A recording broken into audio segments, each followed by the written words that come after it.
The moment that caught my attention wasn't a speech. It wasn't a royal ceremony. It wasn't even a headline. It was a look. A brief moment where Princess Leonor seemed completely uninterested in playing the role people expected her to play. And that's when I started asking myself a question. What if the one rule Leonor refuses to follow isn't written anywhere? What if it's the unwritten royal rule that's been around for generations? The rule that says future monarchs should be seen, but never truly known. Think about it. For decades, royal families have carefully controlled their image. Show enough personality to be liked, but never enough to become relatable.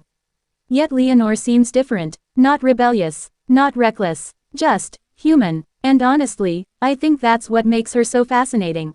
While Prince William often represents continuity in the British monarchy, Leonor appears to be building something slightly different in Spain. Not by breaking traditions, but by refusing to become a robot inside them. If you're new to Leonor's story, subscribe, I post every day. Here's my hot take. The palace probably understands something many institutions are only now learning. In 2026, people don't connect with perfection. They connect with authenticity. And I think Leonor knows that too.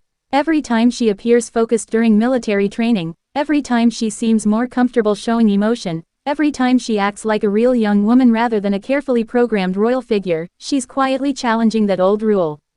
The hidden cost. Expectations. Because the moment people see the human side of you, they expect more of it.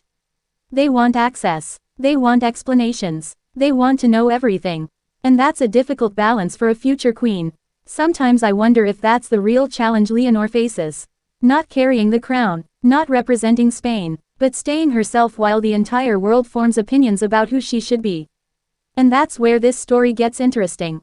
Because the one rule she seems unwilling to follow is the idea that duty requires losing your identity. I don't think Leonor wants to be remembered simply as a queen. I think she wants to be remembered as a person first. Maybe that's why so many young people relate to her. We're all trying to balance expectations with authenticity in our own lives. Just on a much smaller stage. So what have I learned from watching Leonor? Sometimes the strongest form of leadership isn't refusing responsibility. It's refusing to let responsibility erase who you are. And honestly, that might be the most important lesson a future queen can teach.